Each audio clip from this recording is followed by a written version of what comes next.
I enforce my strength, my mind strength. That's what's more important to me now. The niggas see that this is not no accident. I plotted every single step from this to this. Right. You know what I mean? Everything's plotted. It's still that the next shit is called Killuminati, because that's really what the Illuminati is on. That's why I put the K to it. Because I wanted, the niggas is telling me about this Illuminati shit while I'm in jail, right? Like, the dollars. Right. That's another way to keep your self-esteem low. That's another way to keep you unconfident. Right. And I'm putting the K because I'm killing that Illuminati shit. Trust me, if these motherfuckers wanted to kill you, why the fuck they gonna tell Farrakhan? Why they gonna tell the Nation of Islam? Why they gonna tell this nigga in jail about the plan? How did he know? Right. How did it leak to him? Who told him? Who told him? The Pope? Who? Because they like the Pope and the money. Oh, come on, man. You so thinking about the money, you not getting the motherfucking money. Get the money, nigga. I don't give a fuck who face on there. You know what I thought when I was in jail? What fucked me up, what turned me like this, is I was like, no politicians is even getting at us. Even though I represent 5 million fucking sales. And no politicians even checking for us. They're not even sending us nothing to try to make us. They're not even thinking of it. And in business, you know, if you want to fuck with somebody, you know, you try to, they're not even looking at us like that. That means we ain't a threat. Right. But by the next election, I promise, by the next election, I promise, I'm going to be sitting across from all the candidates. I bet you. You know how I be making it? I promise you. I'm not even gonna be. I'm gonna be so far from where I am now in 4 years. God willing, I'm alive. It's on. I guarantee you, we will have our own political party, and it won't be just for black people. It's gonna be for Mexicans. It's gonna be for Mexicans. It's gonna be for black people. It's gonna be for Armenians. I don't give a fuck. All you lost tribe motherfuckers right now, we need to have our own political party because we all have the same motherfucking problem. We built this nation, and we get none of the benefits.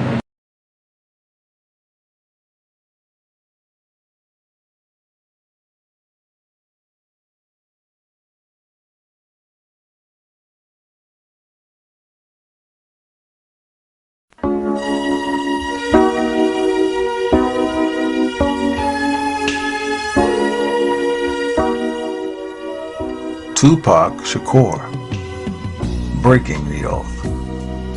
I guess a lot of folks are wondering, what exactly am I talking about? Tupac breaking the oath. Yeah, he did. Some folks seem to believe that Suge Knight was upset that Tupac wanted to do other things and had him executed. Well, it's a little bit more complicated than that. And for those of you who think Tupac is alive, think not. Tupac is very much deceased, folks. But he was like Elvis when he was alive. There's people love him so much, they just refuse to let him go. Here's a clip on how Tupac got signed with Interscope. Adrian had been shopping my demo tape as a solo artist. Then all of a sudden, Interscope got in touch with us, and I was told that Ted Fields, this millionaire, multi-millionaire, his daughter had heard my demo, and she liked it. So he was like, that's how I picked you. And I was like, whoa, tell your daughter thanks. Tupac was on a roll. Mia Gets the World. I mean, Dear Mama. His album did exceptionally well. He was behind the bars. You see, when Pac brought Mia Gets the World out, it beat out Bruce Springsteen. But Pac just couldn't stay out of trouble. If it wasn't his girlfriend suing him, it was his friend. It was the rent-a-car place. Everybody wanted a piece of Pac.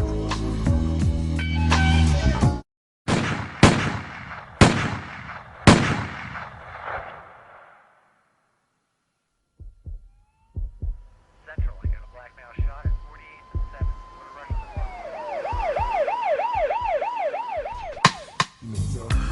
5 times, if that wasn't insult to injury. Even though Pac was shot 5 times, and that was definitely an orchestrated hit, and we'll get to that later, Pac seemed to still go to the left instead of go to the right. You see, Pac lived most of his life in the studios, but Pac was the type of guy that everybody loved to hate. So no matter where he went, he still finds himself in lots of trouble.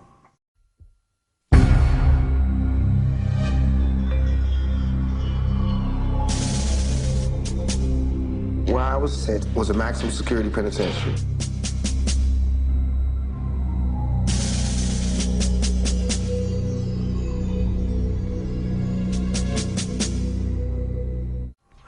When Pac did his small bid in the penitentiary, Jimmy Iovine, and all the bigwigs out of Interscope just about had enough of Pac. Pac was uncontrollable because he hated being controlled. But Pac knew the oath of the Baphomet very, very well. We'll get into that a little bit later. Well, no one came to his rescue, so Pac put a contract on a napkin and sought after Suge Knight.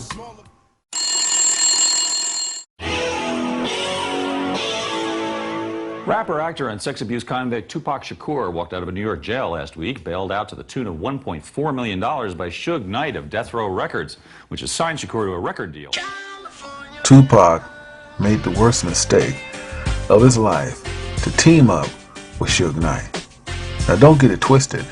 Tupac already agreed to the oath of the Baphomet when he signed with Jimmy Iovine on Interscope, because that's the only way you're going to get a deal. Seen in this picture, you can see Suge throwing up the Baphomet. That's how Suge get down. That's how Suge get paid. Suge Knight encouraged Tupac to keep this East Coast West Coast thing going because it was good for the money. But when the blood started spilling on Tupac's hand, Tupac got a little bit discouraged. And the East Coast West Coast thing is something that the journalists and people are making just to get paid off it so it can drag out and everybody can have albums. They're perpetuating it so it could be drama.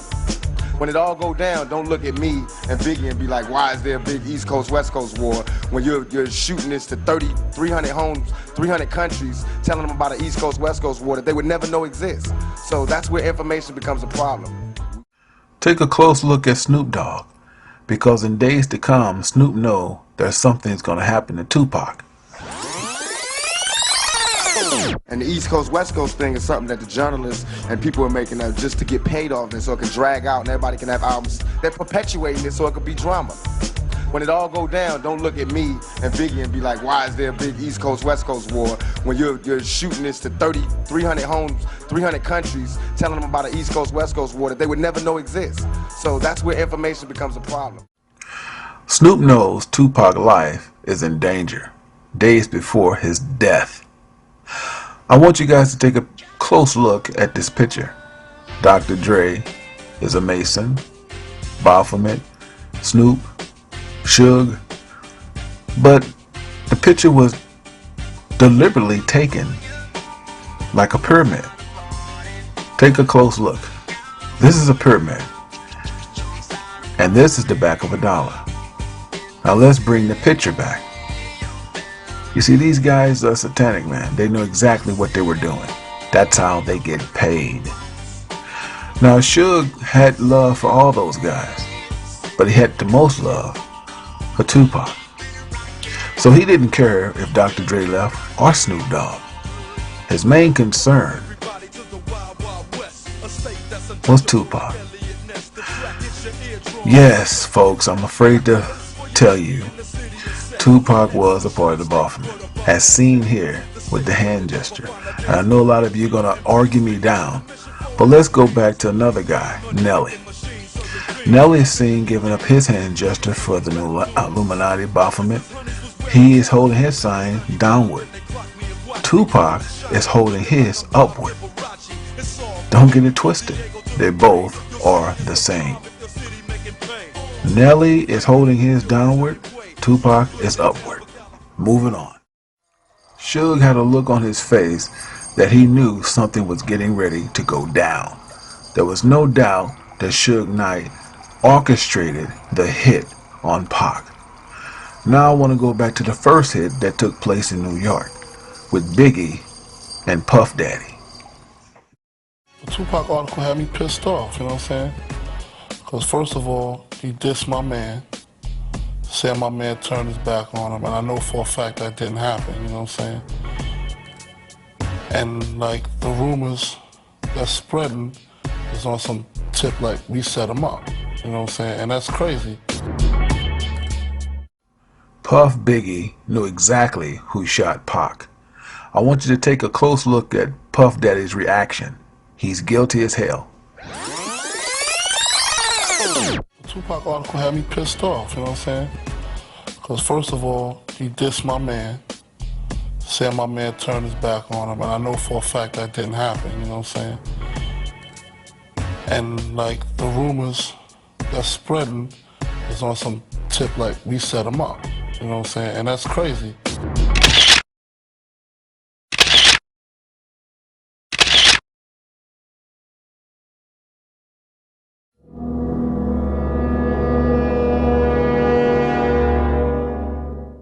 I know what good morals are, but you're supposed to disregard good morals when you're living in a crazy, bad world. If you're in hell, how can you live like an angel? You're sitting here surrounded by devils and you're trying to be an angel?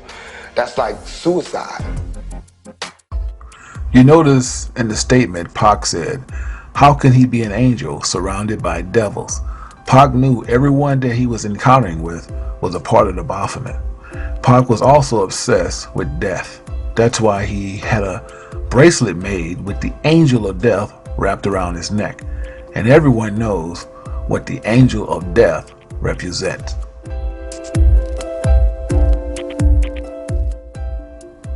Tupac dissed Dr. Dre, calling him out, saying that Dre can't make up his mind on men or women.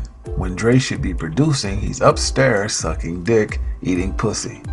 This interview was made in 1996, also that same year, dissing Quincy Jones, saying that he was invited to Q's house. Tupac seen Q's daughter and wanted to holler at her. However, Q asked Tupac if he could have a moment with him and asked Tupac if he would fuck him in the ass. Tupac replied, "I don't get down like that." When Tupac put this on tape, he broke the oath. His life would be in danger until his death.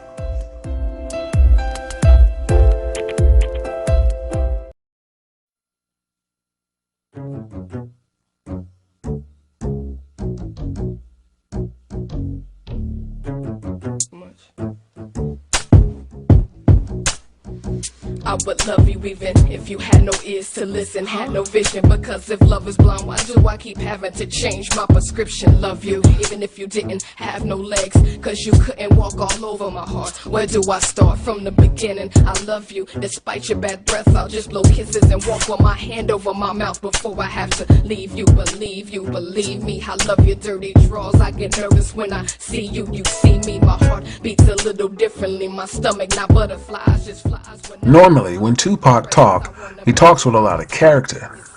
But in this clip, he's trying to convince everyone he didn't sell his soul. The reason I am who I am today is because I can look directly into my face and find my soul. It's there. It's not sold. I didn't sell. I didn't sell. Sold. I didn't sell. It's there. It's not sold. I didn't sell. I am who I am today is because I can look directly into my face and find my soul. It's there. It's not sold. I didn't sell it.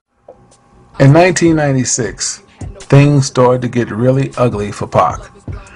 Pac had got to the point where everything he'd become, he still wasn't happy. You would think doing movies, being in sitcoms, being cameo appearances, it would brought him joy. But the thing that was troubling Pac is how he got it. See, Pac knew the truth, and the public didn't know the truth. He knew he sold out to Baphomet to get a recording deal. That's the only way you get in Hollywood. You have to sell out to the Baphomet. That's just one part. If you want to be in movies and star in movies and change your whole career, you have to go to the director's couch. By this time, Pac was feeling suicidal. I felt like just a prisoner to my own fame. That's why I wanted to die at that point. I felt like if everybody was so goddamn worried about me, why ain't nobody came to help me? Tupac, go ahead and rock now this. I clown around when I hang around with the underground. Girls used to frown, say I'm down when I come around. Gas me, and when they pass me, they used to diss me, harass me. But now they ask me if they can kiss me. Get some fame, people change, wanna live their life high. Same song can't go wrong if I play the nice guy. Claiming fame must have changed now that we became strong. I remain still the same, cause it's the same song. I look back with the greatest fondness. Those were like some of the best times of my life. It was the best time of his life because when Pac was with Digital Underground, he was just a dancer. He didn't have no strings. He didn't have to take no oath. But Pac wanted more, and he didn't know what was behind the green door. So when they approached him, Jimmy Iovine, Tom Wally, and also Ted Field. Ththese guys are multi-millionaires. Pac had to take the Baphomet. He didn't know what this was, but he was down with it. They always let you taste the fruit before it goes sour. So everything started happening for Pac. The movies, his record being good, no matter if he was behind bars. Because remember, the elite make you a star. You don't even have to promote. They'll see that your recording sells because they own the industry. Pac would not find this out until he just about had enough of everybody coming to him for some sex, for some money, for some drugs. By this time, Pac has had enough, and he let it be known in 1996. He is a dope producer, but he ain't working years. And I got tired of that. I didn't think we needed that. I think we didn't need that. And he was owning the company too, and he's chilling. He owning the company, he's chilling his house, sucking dick, eating pussy. I'm out here in the street, you know what I mean? Whooping niggas' ass, starting wars and shit, putting it down, dropping albums, doing my shit. And this nigga's taking 3 years to do one song. I couldn't have it. But it was not my decision. It was Suge's decision. Suge the one that was coming to me because I was soft on it. Like, you know, well, fuck it, we just keep it in the dark. See, Suge knew that Pac was kind of green. He told Pac the things he wanted to hear. He acted like a big brother. He told Pac, if you ever get tired, you can go do anything else you want to do. I'll support you. He also let Pac know that don't ever go against the oath. That was a big pet peeve because Suge is a Mason. And also, Suge is a part of the Baphomet. That's how he get paid. So Suge do a candid interview to make it like he's all for the artists, and he's really not. He's for the elite. I mean, I don't consider my people artists. I consider them family. It's just a big difference.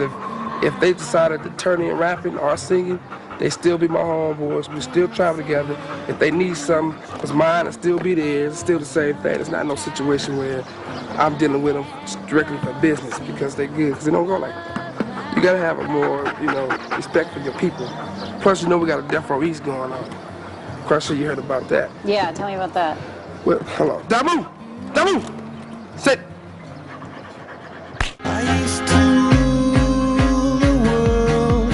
Seas would rise when I gave the word. Now in the morning I sleep alone. Sweep the streets I used to own.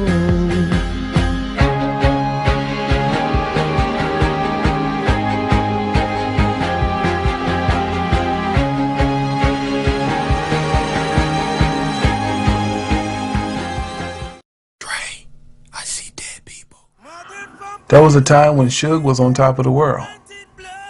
Nevertheless, Death Row and all the Suge access was frozen and liquidated. You would think he would be broke. But see how he's throwing up the Baphomet? Nah, they take care of their own.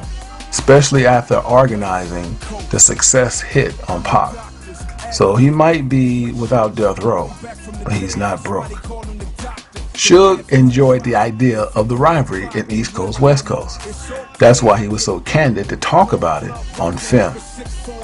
I'm going to show this little invitation, this congrats that Quincy Jones sent Tupac. Tupac was not hearing this. But at the same time, Pac let it be known how he felt about the Illuminati, which was a mistake. He went against the oath again. He also talked about getting his own power structure. A mistake. The next shit is called Killuminati because that's really what the Illuminati is on. That's why I put the K to it. Because the niggas is telling me about this Illuminati shit while I'm in jail, right? Like, the dollars and all that. Right. That's another way to keep your self-esteem low. That's another way to keep you unconfident. Right. And I'm putting the K because I'm killing that Illuminati shit. Trust me. These motherfuckers wanted to kill you. Why the fuck they gonna tell Farrakhan? Why they gonna tell the Nation of Islam? Why they gonna tell this nigga in jail about the plan? How did he know? Right. How did it leak to him? Who told him? Who told him? The Pope? By the next election, I promise, I'm gonna be sitting across from all the candidates. I bet you. You know how I be making it? I promise you. I'm not even gonna be. I'm gonna be so far from where I am now in 4 years. God willing, I'm alive. It's on. I guarantee you, we will have our own political party. Staring at the world through my rear view. Scream to God, he can't hear you. Heart beating fast, time to die. Watching time fly. Staring at the world through my rear view. Scream to God, he can't hear you. Heart beating fast, time to die. Watching time fly. Whoa.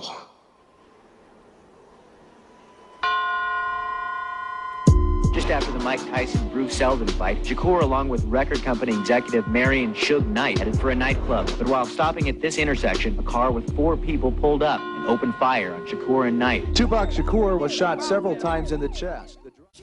Calls was made to Paramount to put all of Tupac's works on hold, especially the 2 movies were scheduled for release early '96, Gridlock, Gang Related. See, Pac did a lot of work, but they put it on hold once they heard the tapes. So none of the work was scheduled to be released until Pac officially died. There still was a problem, because Biggie was making mockery out of it. Calls was made to P. Diddy to kill Biggie, but not by himself. They wanted him to orchestrate it the way Suge orchestrated for Tupac, and they would do the rest. Somebody got shot.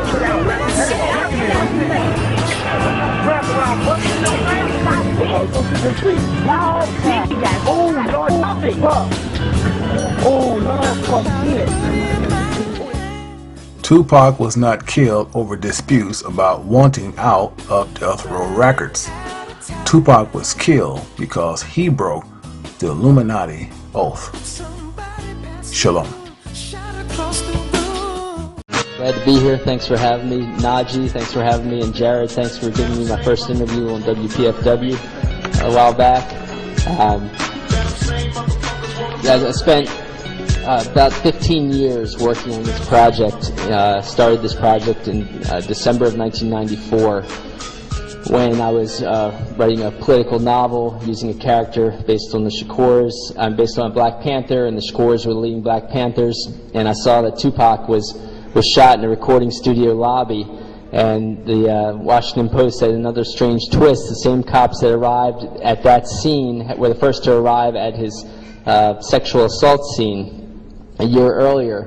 And so I called up his lawyer, Michael Treef Warren, an excellent human rights lawyer in New York, and that was Tupac's trial lawyer, and he said, and I said, do you think the FBI is targeting him, or the cops and FBI are targeting him like they targeted his Black Panther parents? And he said, yes, and no one's writing about it. So I ended up publishing a local article on it, and an article on a local magazine, and then finally in 1999, a national magazine finally published this article, and when I did that, people close to him asked me to turn it into a book.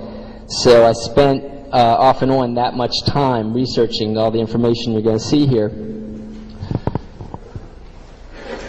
That included hundreds of interviews with people close to him, like his business manager, Watani Tayahimba, you'll see in a few minutes.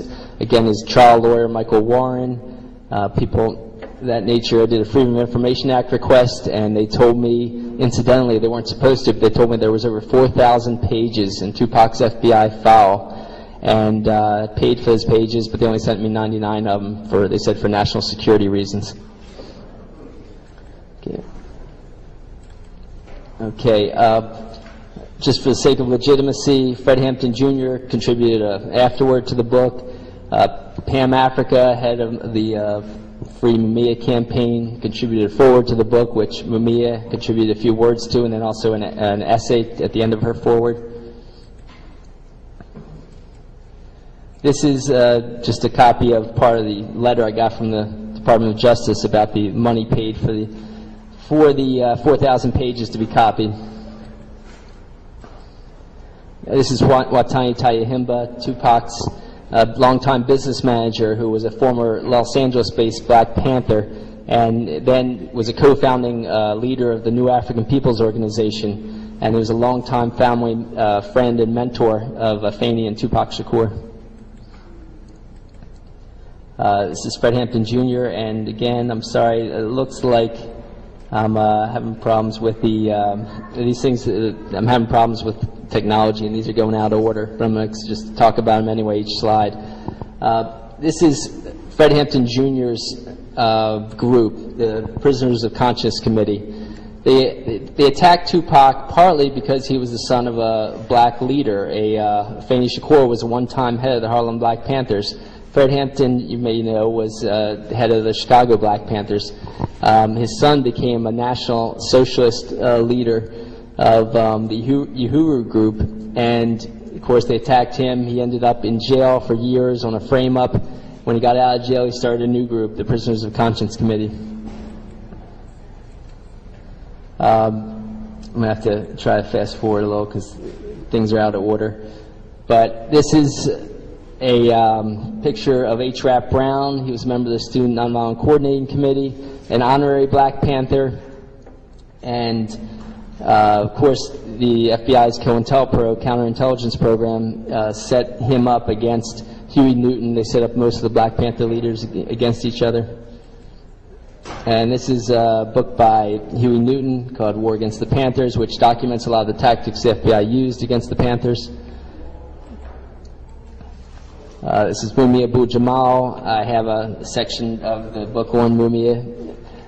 Because of the fact that he was a co-founding leader of the Philadelphia Black Panthers, but I also believe some of the same tactics were used against Tupac as were used against Mumia. Sorry. This is Michael Treef Warren, Tupac's trial lawyer, who's a longtime Black Liberation Movement figure also. This is Afeni in their younger days when she had headed the Harlem Black Panthers when Lumumba, her husband, was in jail and she was out on bail. But she was one of the Panther 21, of course, the leading Black Panthers. And, sorry, these got out of order. I'm just going to review them anyway. I'll just say there was, after Tupac died, there were a few relatively good articles that covered some of the police tactics and the police foul play. One of them was by an editor at the New Yorker named Connie Bruck. She pointed out that at the sexual assault trial, you might remember in New York, she pointed out that there was the prosecutors treated Tupac much differently than the person that set up that whole situation, which was a guy named Haitian Jacques Agnant. You may have heard of Tupac's song where he talks about Haitian Jack knew he was working for the feds, he said, meaning the FBI. Michael Warren said that he finally got this Jacques Agnant's rap sheet and a huge list of charges, all dismissed up and down the East Coast. And he said that's a sure sign of a police intelligence agent. And so she's pointing out the unusual aspect of them treating Jacques Agnant differently than Tupac. Okay, and so for doing that, for coming out with some real information on Tupac's life for the first time in a while, I mean there's a lot of disinformation on Tupac's life, but for coming out with a lot of real information on him, she was interviewed by the FBI, according to his Tupac's FBI file. Okay, this is Tupac at the scene where I had first, heard about him being, what I felt was him being targeted. This was right after he was shot 4 times in a New York recording studio lobby.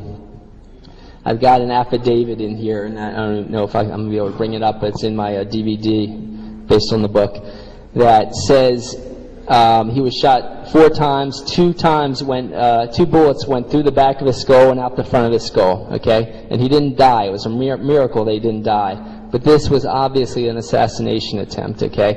And I'll tell you a little more about his life to say why assassination. I use the word assassination. But they were trying to kill him. This wasn't a random mugging like all the press said. The police came to the investigation scene, and the security guards, according to a mainstream published book, security guards offered them the security camera, a videotape of this whole incident, and they refused it and closed the case. Okay, so the police, knew what was going on with that. This is Lumumba Shakur, founding member of the Harlem Black Panthers and Afeni's first husband. Now, I in my book is subtitled U.S. Intelligence's Murderous Targeting of Tupac, MLK, Malcolm, Panthers, Hendrix, Marley, rappers, and linked ethnic leftists. I'd like to say, you know, we shouldn't separate these incidents. They're all under the umbrella of U.S. intelligence targeting for radical activism, good activism, I should say, you know, good radical activism to help the general population. So I have a chapter, and this man, William Pepper, was a friend of Martin Luther King's before he died. He was a journalist then, he became a lawyer after that. He ended up doing about a 20-some-year investigation and came out with many of the tactics that were used by U.S. intelligence to assassinate Martin Luther King. He also represented the Martin Luther King family in a historic trial in 1999, which most of you probably never heard of because it was so buried by mainstream media. If they did cover it, they distorted it in a huge way. He won, the King family won a trial saying that against one of the co-conspirators with the government in the assassination of Martin Luther King. And in all of his research, we come up with a lot of tactics that I found were also used against Tupac Shakur's family and Tupac Shakur himself. Of course, Malcolm X was a huge inspiration for the Black Panthers, for Tupac. Him and Martin Luther King were getting very close before Martin Luther King, before Malcolm's death. Now, the same an undercover U.S. intelligence agent infiltrated Malcolm's group. He rose to head of security, and he was the first person to arrive at Malcolm X's body when he was assassinated. Now, William Pepper showed that the first person to arrive at Martin Luther King's body was also an undercover agent, a military intelligence agent named Merrill McCullough. The one that first came to Malcolm X's body was named Eugene Roberts. He ended up staying undercover to the point that he then became part of Afeni Shakur's New York Black Panthers and framed them, and then in court came out as an agent and testified against the Panther 21, Afeni and her fellow Panther 21. So he revealed himself.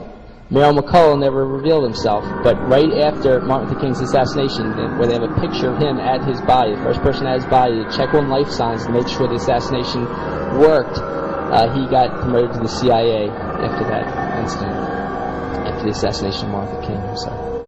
Policeman, it was some motoring misdemeanor. He just turned around and said, "Oh good, this must mean you found my television." I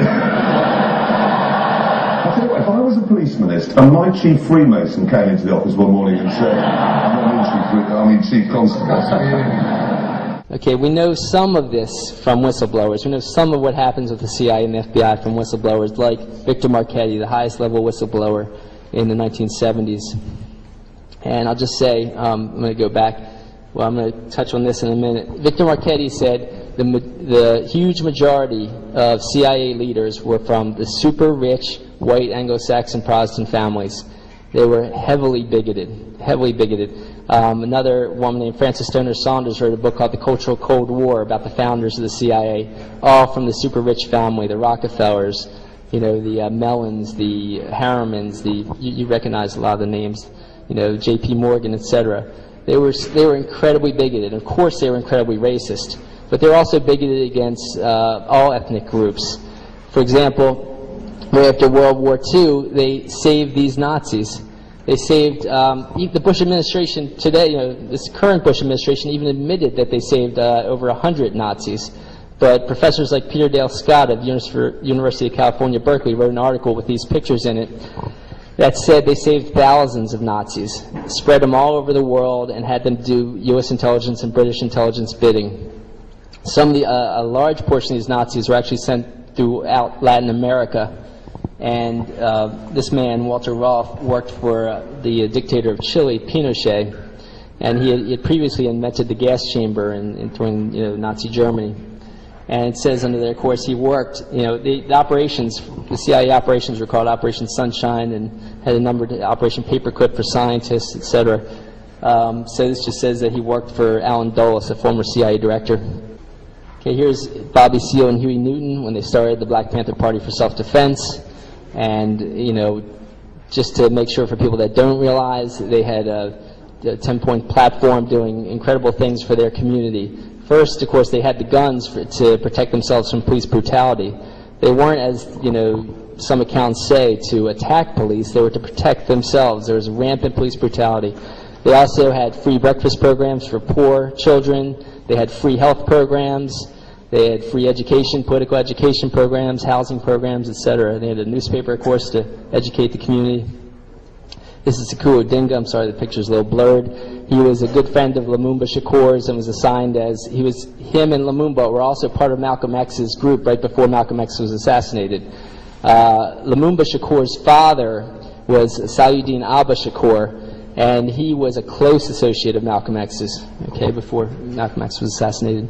He was made head of the Bronx Black Panthers and is now a political prisoner.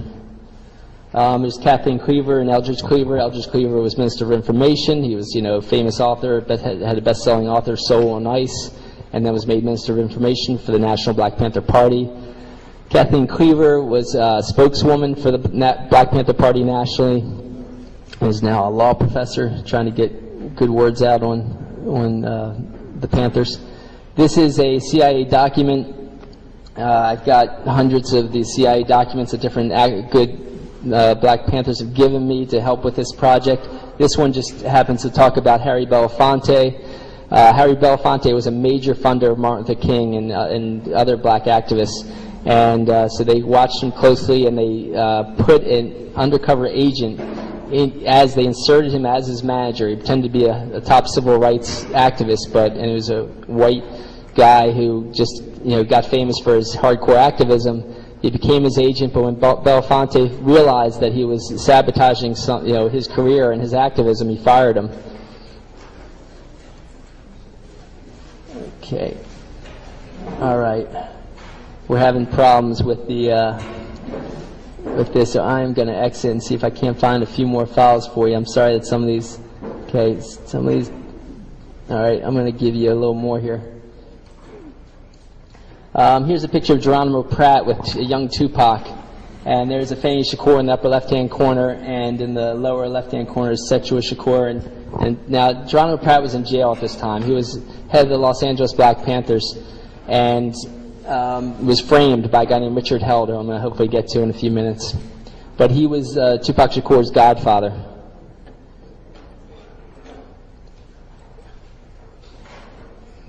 Okay, I'm hopefully going to get you more than this. But I'm going to talk a little more and hopefully be able to find some of the stuff I'd like to find for you.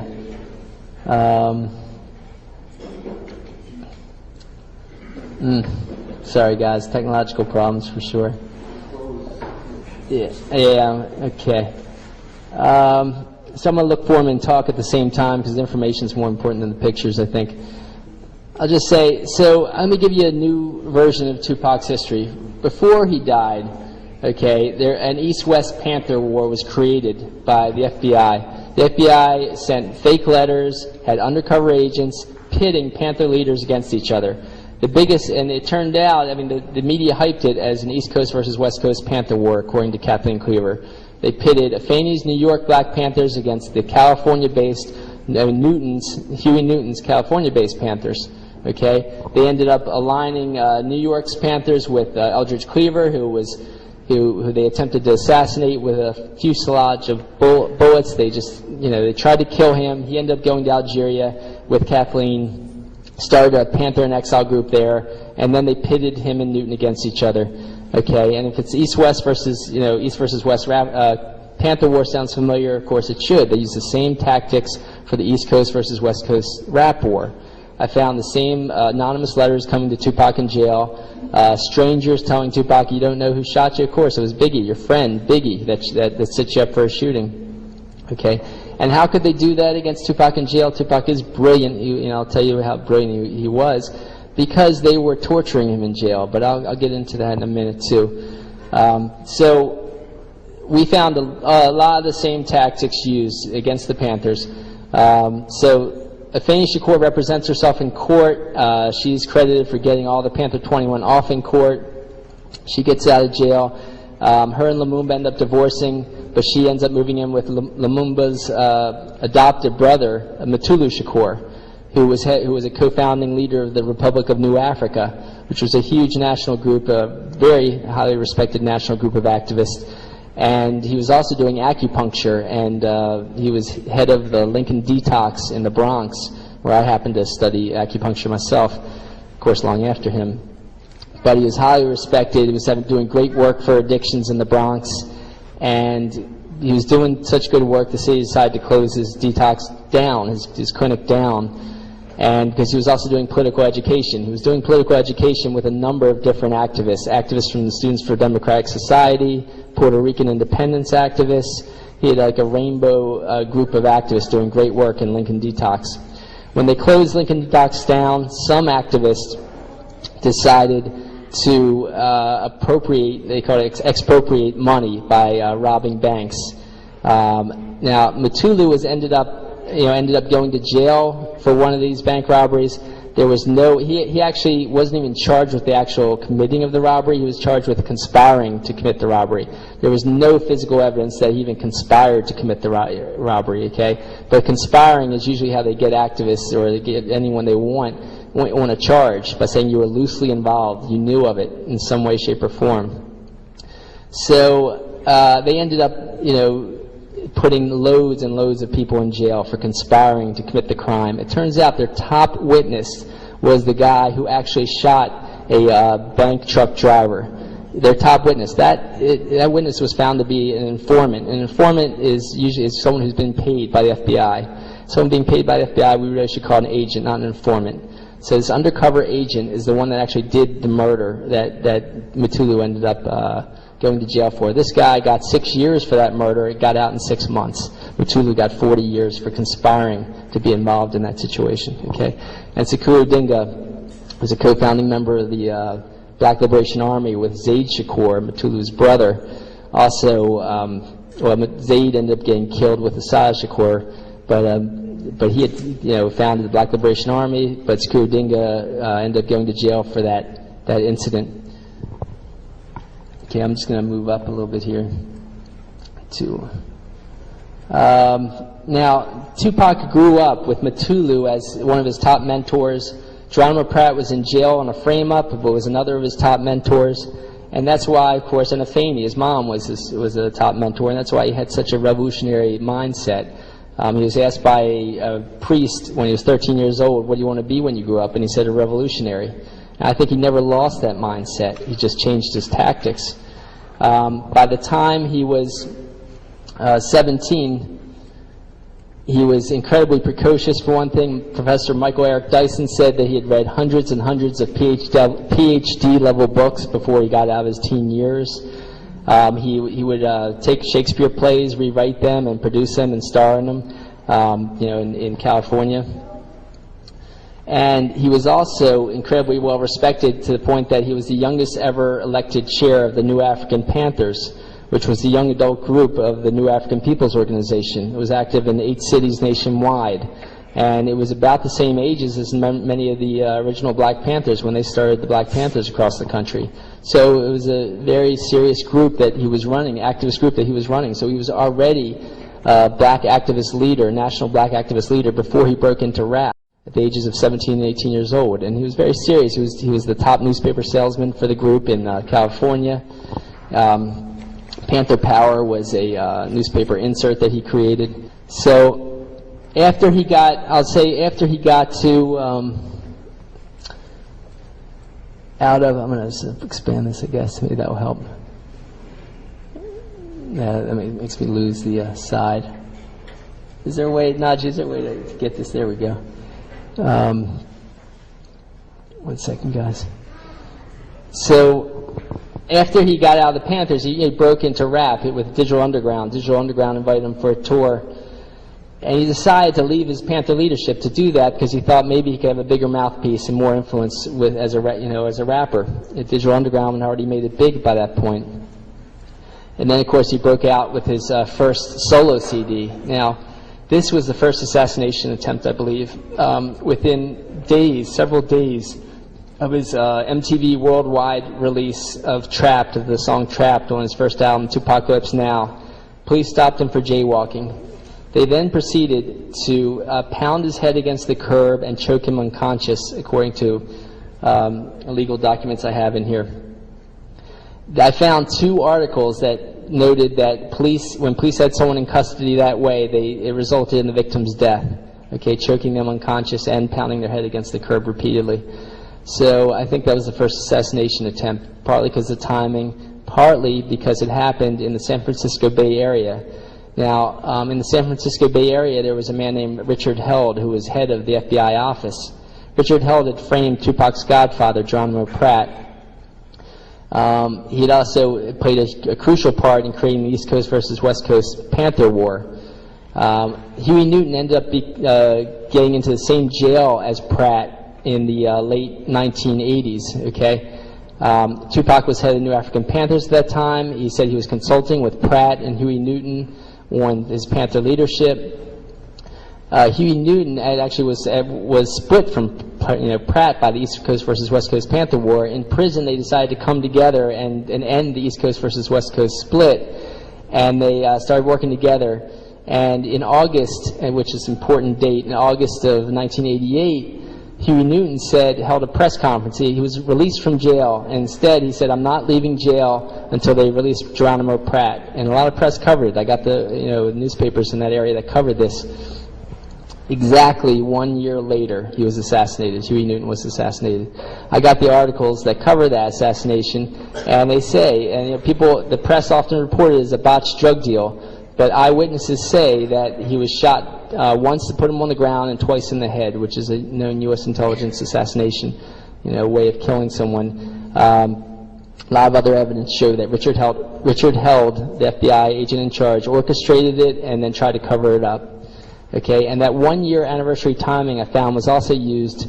William Pepper said it was used to assassinate Martin Luther King. On the exact year anniversary, he said, of Martin Luther King saying he opposed the Vietnam War in 1967, exactly 1 year later he was assassinated. And he says he does not think that was a coincidence. He thinks that was a purposeful timing tactic to warn other people off from opposing, other top leaders from opposing the Vietnam War. I then found this in Tupac's life. Exactly 3 years after Huey Newton's assassination, there was the Marin City Festival. Did anyone hear about a little boy being shot at the Marin City Festival? Yeah. What happened was, when you check out the closest witnesses to that event, what you find is that somebody punched Tupac for no reason once he's already a rap star. He's a rap star. It's 1992. People are signing autographs. He's an honorary guest at this Marin City Festival, signing autographs. Someone punches him in the face for no reason. Then they shoot at him. Maurice Mopreme Harding, Mutulu Shakur's son, was bodyguarding Tupac at that time. He took out a gun and fired straight in the air to try to protect him, to warn these people off, these strangers that were attacking him for no reason. It didn't stop them. They kept attacking. So they had more guns. They were trying to kill Tupac. And I don't think it's a coincidence that was the exact anniversary of Huey Newton's death. Tupac loved Huey Newton. He wrote poems to him about him and all. So that was assassination attempt number 3, I believe, because the second one was when Tupac came out with Juice at the film premiere party, which was in San Francisco. Someone did a drive-by on his limousine. Okay, Tupac wasn't in a gang, wasn't involved with gangs at that time. They did a drive-by on his limousine, and I found another incident where unmarked police cars with police out of uniform had done a drive-by on an important witness in a police brutality case against an NFL football player. And so these tactics have been used before, okay? These are 3 tactics early on, okay? Then Tupac got bigger and bigger, of course, as a rap and film star, we know. Now, while he was doing that, he still kept his political activist agenda.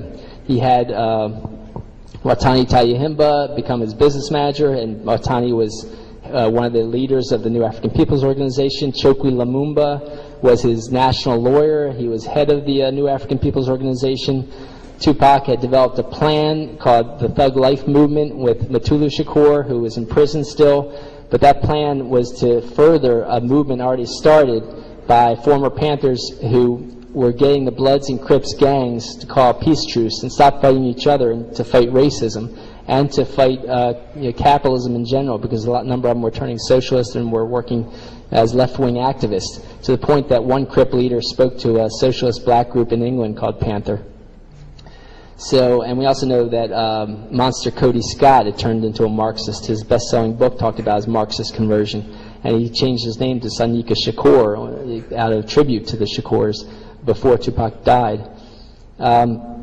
So Tupac was actually having a lot of success with this in furthering this gang peace truce movement that was spreading throughout the country.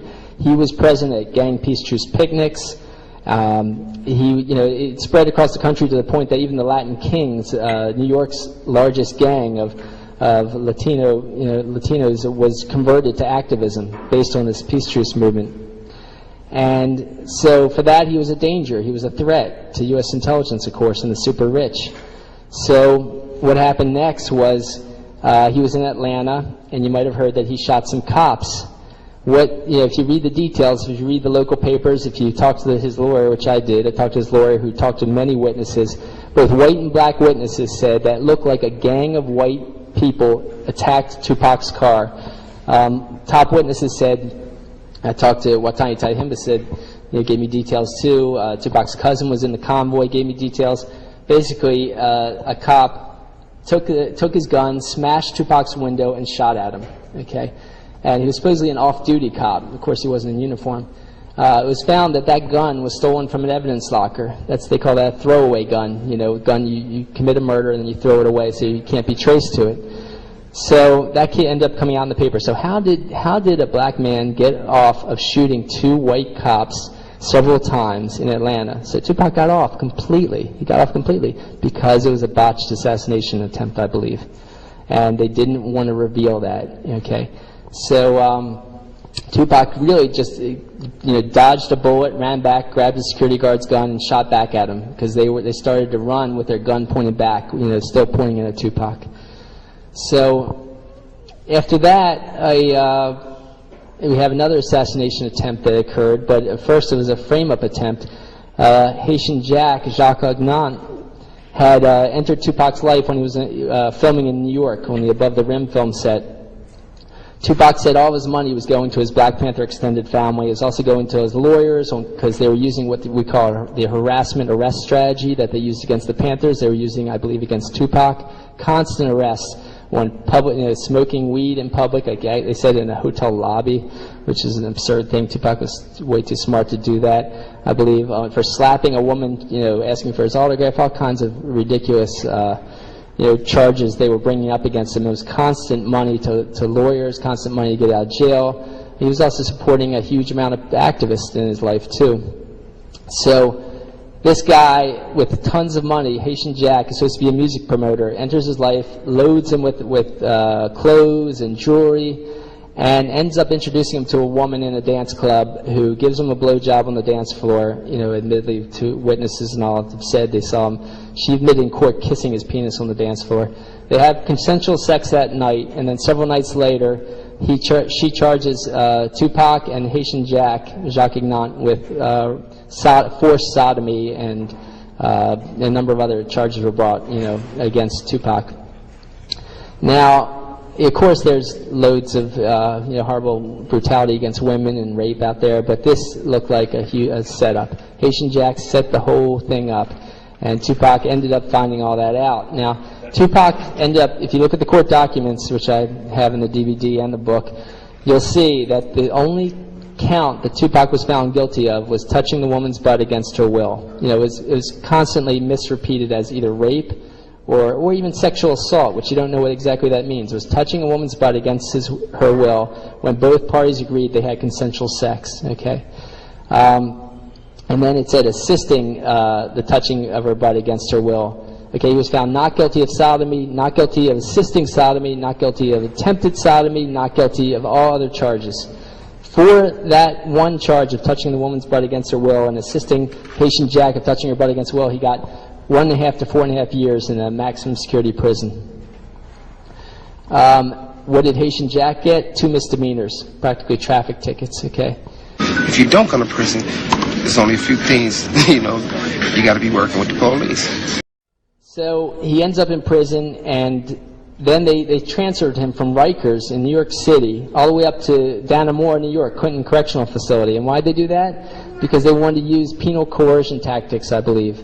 I've got a document on the 8 penal coercion tactics they use against activists in prison that Amnesty International put in a report. I found that all of those tactics were used against Tupac in prison. Plus, they tortured him. They Every time someone visited him, they stuck their gloved finger up his rectum, saying they were looking for drugs, even though they were, the whole, interview, the whole visit from his friends was in view of the guards. And so they scrambled his brain in prison, I believe. And they did this for two reasons. One, to set up the East Coast versus West Coast rap war between him and Biggie. And the other was to get him to sign the Death Row Records. He was on Interscope at the time, and Death Row kept asking him to sign. And what Tiny Tim said he didn't know why. They kept asking them to sign to Death Row Records. Death Row was even part of Interscope. It didn't really make sense to them. What they found is that Dave Kenner and Suge Knight, Dave Kenner is actually this white lawyer who's the real owner of Death Row Records, but they found that there was dozens and dozens of police officers at all levels of Death Row Records. There was, a police detective, high-level police detective, was put in charge of the Biggie Smalls murder investigation later. He ended up finding that they were at all levels of Death Row Records. And his superior said that you could call these cops covert agents. All right, those were the superior's words. It was published in a mainstream book, actually. So they were setting up, they were furthering the penal coercion when Tupac got out of jail. They kept beating people in front of him, kind of terrorizing Tupac. They kept feeding him weed and alcohol, even though Tupac said he was going to give up weed once he was in jail, because that's the way the recording studio lobby setup worked on him. He says he was too stoned to realize that this was a setup when he went into that recording studio lobby and got shot. So he was going to give up weed, but they kept loading him with weed and alcohol. They terrorized people in front of him.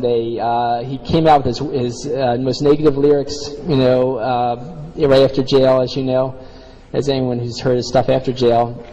But of course, he still sold huge because he was so popular for all the stuff he had done before that. And he was a brilliant rapper. He was a brilliant guy.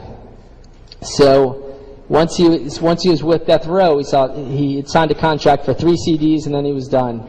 Now, Death Row, they found also, was trafficking drugs.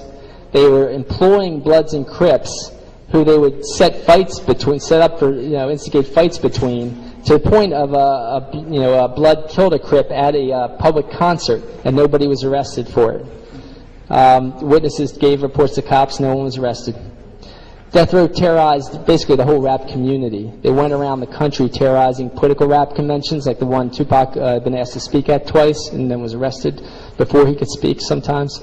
They did a number of horrible things, but one of their top goals appeared to be to set up Tupac, set up his assassination eventually. Once they, first they had him promote the most negative lyrics and negative ideas, and they also instigated the East Coast West Coast rap war in a huge way too. Tupac was getting away from that. He had started his own record label, Euthanasia Records. He had Sekou Dinga's wife, head of that record company. He was still connected with a lot of his extended family of Black Panthers. And Sekou Dinga, the Bronx Black Panther leader's son, was his backup singer, Yafu Fula. And so we have one police whistleblower telling what was happening at Death Row. We have another whistleblower named Kevin Hackey, who was FBI agent. Actually, he was an undercover FBI agent. Was made to be one of Tupac's 2 bodyguards. Now, we found that he turned on the FBI because at the last second before Las Vegas, a day or two before Las Vegas, where Tupac was assassinated, he told Tupac not to go to Las Vegas. He tried to convince him not to go to Las Vegas. Tupac had to go for other reasons. But as soon as Suge Knight and Dave Kenner found out that Kevin Hackey was trying to get him not to go to Las Vegas, they fired Hackey. They also, of course, took the guns and cell phones away from the other guards around Tupac. And, of course, in Las Vegas, he was assassinated. And, of course, 13 bullets coming at Tupac, not hitting Suge Knight directly is a sign that there was a purposeful avoidance of Suge Knight in that assassination. But I still think he was lower man on the totem pole. Dave Kenner was higher up on the totem pole. Another man who was high up on the totem pole was Reggie Wright Jr. Reggie Wright Sr. was head of the Compton, California Gang Police Division. So they were trying to end the Blood Crips gang peace truce inside of Death Row also. Now, while Tupac was in the hospital dying, the Bloods Crips truce was broken. Suge Knight and other Death Row Records people said the Crips killed Tupac, and they also were caught sending shipments of guns to Bloods around the area that were part of the peace truce. A lot of people died. A lot of Bloods and Crips died in that week until activists spread the word that no, the Crips didn't kill Tupac. We don't think the Crips killed Tupac, and it stopped. So the peace truce movement continued. But of course, they assassinated Tupac. Kevin Hackey ended up saying saying to the director of Biggie and Tupac that he had documents to prove that the FBI watched Tupac's assassination. They were in the cars of the convoy in Las Vegas when Tupac was assassinated. He said he was jailed for several months because of that, because of going against the FBI. And now he's scared, a little scared for his life, so he's not saying as much. But he's already been caught saying, the good things about, to impugn the FBI for orchestrating Tupac's assassination. So it didn't stop there. At the next Mike Tyson fight, months later, Yafu Fula, Tupac's backup singer, who I told you was Kuru Dinga's son and was had rap star potential himself, was shot in the head. He was the top witness to Tupac's assassination. He said he thought he could identify the killer. After that, of course, they killed Biggie, and even that police detective who was the lead investigator of Biggie said he thinks that his fellow officers killed Biggie Smalls to cover up Tupac's assassination, to make it look like part of the East Coast versus West Coast rap war. Now, since then, it's come out in some mainstream sources, though, of course, in a completely convoluted way, and Jared's told you a lot about the media, and I'm glad he did, and I have a chapter or two on the media myself. But it came out that there are rap units in New York has a police rap unit, and Los Angeles is a police rap unit. Miami Herald said those rap units are training rap units, other police units around the country to have a rap unit to attack rappers.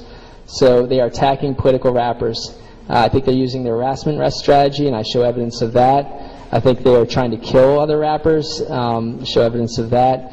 And they have killed other rappers. Run DMC, for example, is their top DJ was Jam Master Jay Mizell. The Baltimore Sun say he had become a social activist before his death, and he was shot in the head. There was a security video camera on him, and on in his recording studio when he was killed. The police have not told us anything that was on that camera. Once again, just like the recording studio camera in New York. So I think I used up enough time. I've used up too much time. I'll just say one or two other things, guys. This is going on against black activist leaders. It's also going on against people like I found that the cops that assassinated Tupac were mostly from the Ramparts Division. That's one of 18 Los Angeles police divisions. The Ramparts Division was the division found to work with the CIA to assassinate Robert F. Kennedy. Okay, and that's an important thing to recognize, that they were targeting white activist leaders who turned radical too. And Richard Hell, the guy that orchestrated Huey Newton's assassination, a year after that, orchestrated the bombing of an environmental leader named Judy Barry. A bomb went off under her car seat.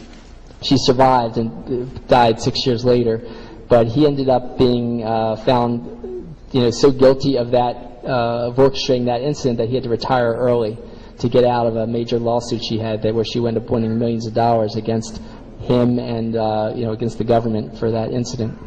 So I'm going to stop there. Thanks, guys.